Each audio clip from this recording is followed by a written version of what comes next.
Mba'éichapa péina ñamoñepyrũjey, imagina ko ñaneñe'ẽ asãi hérava Guarani ñaneñe'ẽ ko'ápe Pujoe Sãso Radio Libre 1200 AM rupive rome'ẽ peẽme ore maitei horyvéva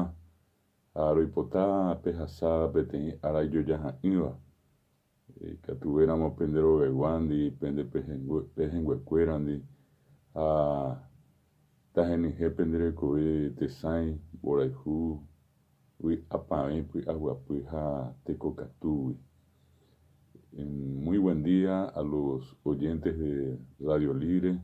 1200 AM. Como todos los sábados de 6:30 a 7:30, hoy estamos iniciando nuestro programa Guaraní Ñaneñe'ẽ. Hoy es el sábado 6 de abril de 2019 y como siempre les recordamos que Guaraní Ñaneñe'ẽ es una iniciativa del Ateneo de Lengua y Cultura Guaraní, una institución que se dedica a la promoción de la lengua y la cultura guaraní en nuestro país, que trabaja en 100 distritos de toda la República. Y como todos los sábados, no vamos a dejar pasar esta ocasión para agradecer también, como siempre, a los directivos de la radio, a los compañeros de trabajo aquí en la persona de Claudia Inoue, quien es la encargada de poner nuestro programa al aire, y agradecerles siempre por este valioso espacio que la radio nos brinda para promocionar, difundir y fortalecer la lengua guaraní. Son las 6 de la mañana, 33 minutos. Proteína arabo, bojapuipan, bojapui arabo y Jaejahuicha PM, ku Tembiapú, Omaheyepi PM, Ateneo de Lengua y Cultura Guaraní, Reraitepe, Ateneo de Lengua y Cultura Guaraní Rupivé, Cecilera David Galeano Olivera, Pomoinuta, ku Arabo, Pucucuella Bebé. Ateneo be Coeno y Cota Jinabetei, Atiguazú, Coenamo Aratei, domingo 7 de abril. Inamo Pendapuitepe, Ore Vendúa, Ñemboyacéramo Guaraní Roga, Eva Ateneo de Lengua y Cultura Guaraní Roga, y Catucoa Peyu Aña Pa Arabo Vive. Desde las 10 de la mañana les esperamos a todos nuestros oyentes que quieran participar, quieran concurrir a una de las reuniones que el Ateneo desde hace casi 30 años realiza el primer domingo de cada mes. En este caso, tratando distintos temas de nuestra lengua guaraní, ya cuestiones vinculadas expresamente al Ateneo, otras vinculadas a la gramática de la lengua guaraní o a la difusión de la lengua guaraní a través de diversos medios, entre ellos Internet, por ejemplo. Y mañana también vamos a rendir un homenaje muy especial a los amigos que hacen el programa Mba'éichapa, que se emite por Telefuturo, la persona de su conductor y de los miembros de su equipo, Bicho Riveros. Vamos a hacerle un homenaje por esa labor también que tienen de promocionar y difundir, en este caso, lo que nos caracteriza como paraguayos, recorriendo pueblos, contando historias que nosotros consideramos son muy valiosas y haciendo un esfuerzo por también difundir la lengua guaraní, que es lo que en este caso le da para ese valor tan especial a lo que ellos están haciendo. Pues éramos Peñejano Beité, Ateneo de Lengua y Cultura Guaraní. Gato Janguesa, Oño de ellas, Hasabe, Teni, Pujarebe, Asaye, Neporan Vallespeva. También queremos comentar que el día de ayer, viernes,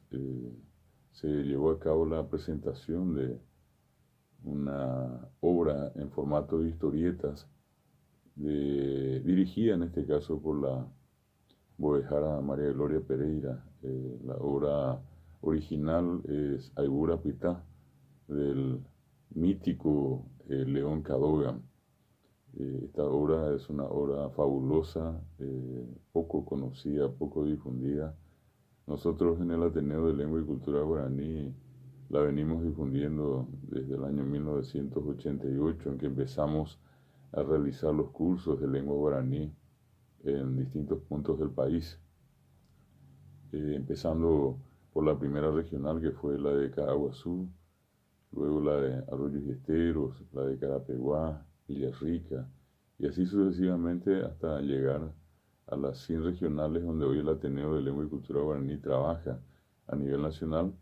Y precisamente en el primer año, en la asignatura Literatura Guaraní, nosotros ponemos como las dos caras de la moneda. Por una parte, un poema extraordinario que en la década de 1920 más o menos publicó Narciso Recolmán con el nombre de Ñande Cuicuera, y otra obra fabulosa ya publicada posteriormente por León Cadogan, y que, repito, el nombre de esa obra es Aigura Pitá. Y precisamente es esa obra la que, bajo la dirección de la boedjara María Gloria Pereira, fue publicada por Servilibro el día de ayer en la Alianza Francesa, y con una característica muy interesante en formato de historietas, como para que los niños, los jóvenes, y en fin, en general toda la gente que quiera leer, pueda leerlo de una manera, digamos, más cómoda, menos formal, menos rigurosa, como obviamente el original del propio León Cadogan a lo mejor tiene como característica. Entonces, queríamos destacar eso, y sobre todas las cosas también porque la oportunidad nos sirvió para reencontrarnos con el querido amigo y también compañero rotario, el ingeniero Rogelio Cadogan, hijo de don León Cadogan, en la previa a la presentación de este libro. Y conversamos un buen rato, y sobre todas las cosas también quiero agradecerle a él las palabras que tuvo y tiene hacia nuestra persona y hacia nuestra institución. Al margen de esto, bien vale la pena el programa de hoy para destacar esa valiosa publicación que hizo León Cadogan, el Aigura Pitá, en momentos en que prácticamente poco o nada se tenía como referencia, como estudio formal de las comunidades indígenas, especialmente de la Mbuyá guaraní, salvo lo que anteriormente obviamente publicó con un formato monumental, extraordinario, el doctor Moisés Santiago Bertoni, y otro trabajo, en este caso sobre una comunidad no guaraní que fue llevada adelante por el primer etnógrafo que tuvo el Paraguay, precisamente no paraguayo, que en vida fue Guido Boyani. Y entonces a eso se sumó esta obra, repito, extraordinaria de León Cadogan, titulada Aigura Pitá, que en formato de historieta se presentó el día de ayer. Muy pequeña, no iba, va, ella va.